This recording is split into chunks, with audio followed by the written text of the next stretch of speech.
Good morning, everybody, and today we're going to be looking at my very large and ever-growing Harry Potter book collection. These do range from just the actual books themselves. It starts with the actual main fiction books, the actual stories, and then it's got other branches of that, including the Fantastic Beasts, which is within the same universe. The first ones I'm going to show you are ones I've had for years, and that is the very original Harry Potter books. And yes, this is 2 of the Philosopher's Stone. I used to have 3 of these ones, but I gave one to my friend in America, and I'm pretty sure my sister has a first edition book of these. I think these are like maybe second edition of these, I'm not really sure. I don't know why, but I had 3 of these. I'm pretty sure one was a library book for some reason that I stole or have and never gave back. But I got 2. I don't have the Chamber of Secrets because I believe that one got wrecked, like beyond repair. One of mine's really bad. Then I got this one, which is Prisoner of Azkaban, this artwork at the front with the grin on the back. I have the Goblet of Fire. Like I said, I love the old artwork. I actually really enjoy the new one as well, but I really like the old, so I'm kind of a mixed bag of both.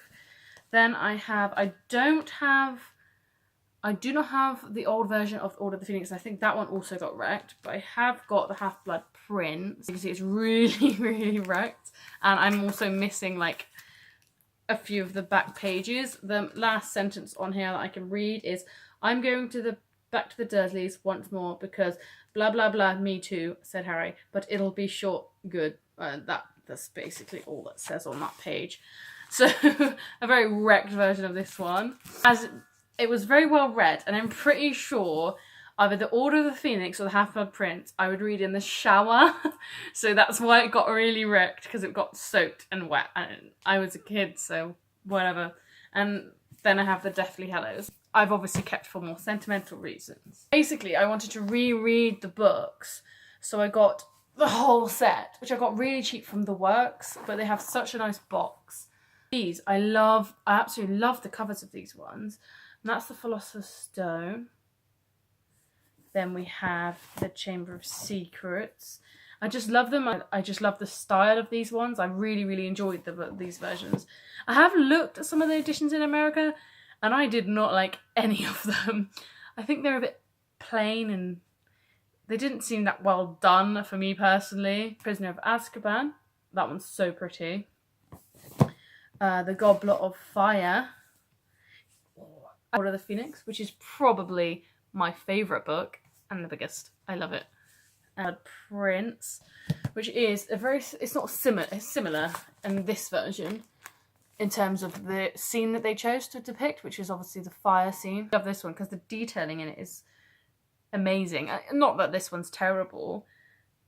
There's just so much more here, I believe, and like you can see the dead people grabbing hold of Harry and that, whereas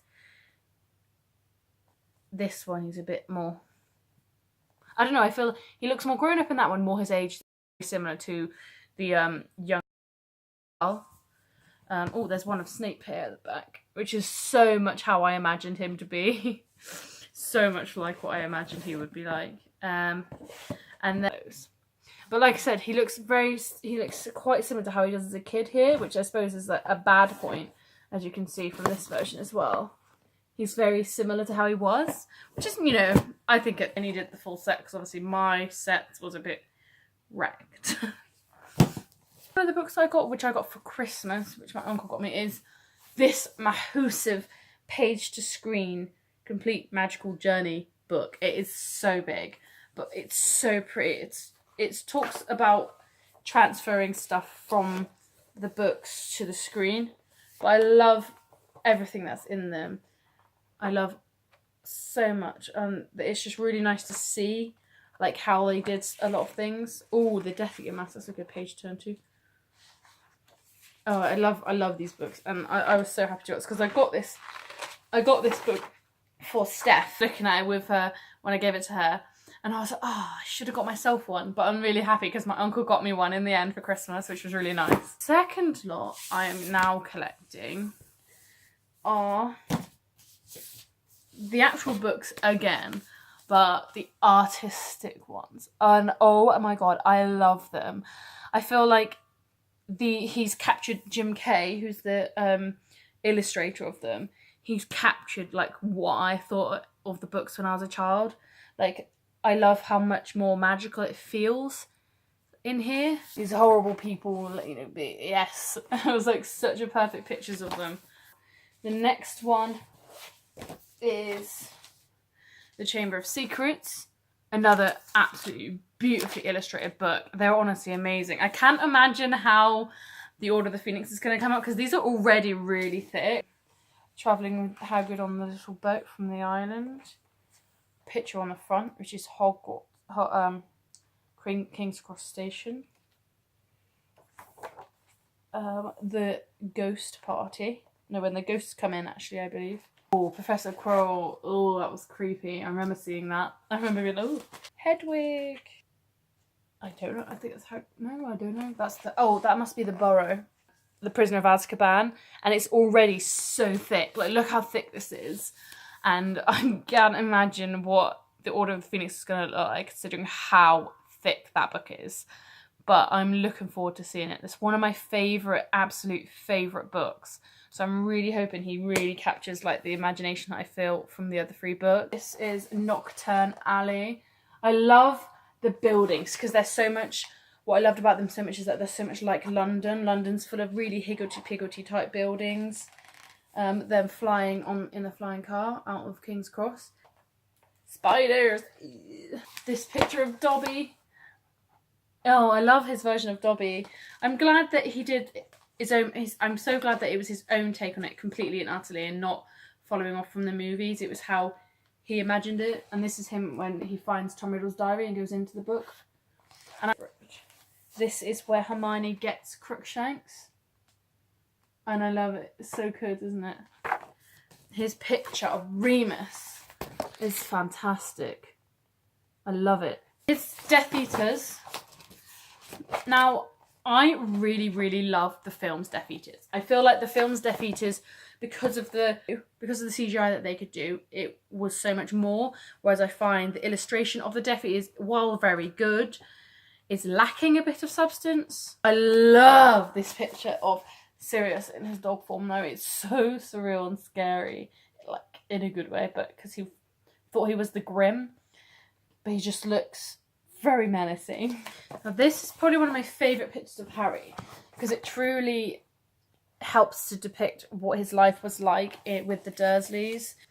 Now this is how I personally saw Severus Snape. That's how I imagined him. Ooh, this is such a beautiful piece of artwork right here. That's absolutely fantastic. It's a very lovely picture of Draco. Yes.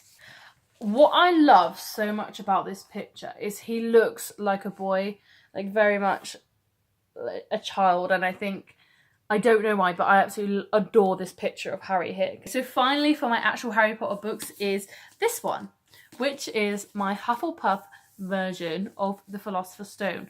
And I realise now that they're bringing out all the books, I believe, with Hufflepuff, Slytherin, Ravenclaw, Gryffindor inspired colours, which is very frustrating for my bank account because I'm going to have to buy the whole set now because I thought they were just going to do the first book for the 20th anniversary. Obviously it sold really well, so they're going to bring out more. And I'm really excited for it because it's got Hufflepuff like things at the beginning. Yes, like house ghost, house stuff, which is really nice. And yes, I am a Hufflepuff and I'm very, very proud of it. Another one I have is the Harry Potter and the Cursed Child script. I've never officially read the actual book, so I'd find it very difficult to read because obviously it is, like we said, a script. The special thing about my copy of The Cursed Child is that I've actually got it signed by some of the actors from the show. Because yes, I was able to see the show and it was absolutely amazing. I loved it. I sobbed. Oh my god, I cried so hard. It was absolutely devastating. Spoiler alert, Harry watches his parents get murdered himself. And I love Harry, and this made me love him even more. And I know a lot of people hate The Cursed Child, but I don't, and I don't care. I also got the part 1 and 2, the actual brochure thing from it, with the actors' pictures in it, as well as their bios and stuff. The thing that I had to absolutely get was the art book. It is phenomenal. I absolutely love it because I just really wanted to see Harry, but he didn't come to the stage door. I was gutted, but I found out that the reason why he doesn't go to the stage door was because he has, like, his last train home is like 5-10 minutes, maybe 15 minutes after a show or something like that. But this book is so pretty, and it just talks about the show, about all the people in it, like everything in it is so pretty. And I loved this bit, the relationship between them. And what I found about the show itself is that it was so magical, even though, like, I can't imagine, it must have been so hard to bring magic to a stage show. Like in the films, you know, CGI is so easy, but that's why this was so phenomenal for me, because it was still magic even though it was a stage show, which is, I cannot imagine how they did some of the stuff they did. I thought it was so good. Now on to the Fantastic Beasts things I own. These are just books, by the way. I own loads of Harry Potter merchandise. Firstly, I have the Fantastic Beasts and Where to Find Them original screenplay. Again, I have not read it. I wanted it for my collection, and my opinion, I do like Fantastic Beasts. I loved Newt Scamander, he's amazing. I loved Queenie, and I loved Jacob. I just did not like, I can't even remember her name, Tina. I did not like Tina. Porpentina, I think is her full name, but I found her very plain, very dull, and not a lot of substance to her. I'm sure there are loads of people that will disagree with me, and that's fine. I know loads of people who like her. I just personally didn't. And if you disagree, put a comment in the put a comment down below and have a go at me. That's fine. We'll have a discussion, and maybe you can change my mind. Probably not, but here we go. I also bought the Fantastic Beasts and Where to Find Them little small book. I wanted it obviously because of the film, and I really enjoyed the film. I can't wait for the next film. I'm really excited. I'm hoping to go and see it with my friend Steph. Yes! And this is really cute. I think Steph has the original versions of it, which I'm super jealous of because I never got them. But whatever. My favourite of the Fantastic Beasts one that I own, and that is the Case of Beasts book. And it's so pretty because it's got so many little hidden things in it, and it opens up and there's little things like this, which is Tina's like ID badge, and at the back there is, I believe, you can apply for a wand permit to Makusa, and there's a huge poster in here of wanted posters for Newt and I believe Tina. And it's just so pretty, and it's so interactive, and I love books like that where you can pull stuff out and push stuff in, and I love it. And it's so good, it's so pretty, and I got this for Christmas as well, and I was super happy to get this. That is it for my Harry Potter collection. I know there are so many more books. I know, I want them. There's a Hogwarts a history one, which I've been wanting for ages, and I haven't got it. I'm gutted, and every time I go into a bookshop I see it and I'm like, I really need this, but can I justify buying it when I have a wedding on the way? Not really. So, and I cannot wait for my birthday because that's not till December, so I'm just gonna have to ask loads of people to buy me these books for Christmas and my birthday, because they're all at the end of the year, which sucks. That's all for my Harry Potter book collection. As you can see, I have a lot, and I hope to get more. Tell me, guys, what Harry Potter books you have. If you have any ones that I don't, definitely send me links. I will probably buy them or not, add them to my birthday list. And if there's any that you are hesitant about buying, let me know. Like the Jim Kay books, which I honestly, these are probably my favourite of them after the books themselves, but these are the books themselves, so I suppose it doesn't matter. Let me know which one from my collection is your favourite, and we'll both discuss which ones are our favourite in the comments below. Okie dokie, guys, don't forget to like and subscribe, and I'll see you guys in the next video. Bye bye!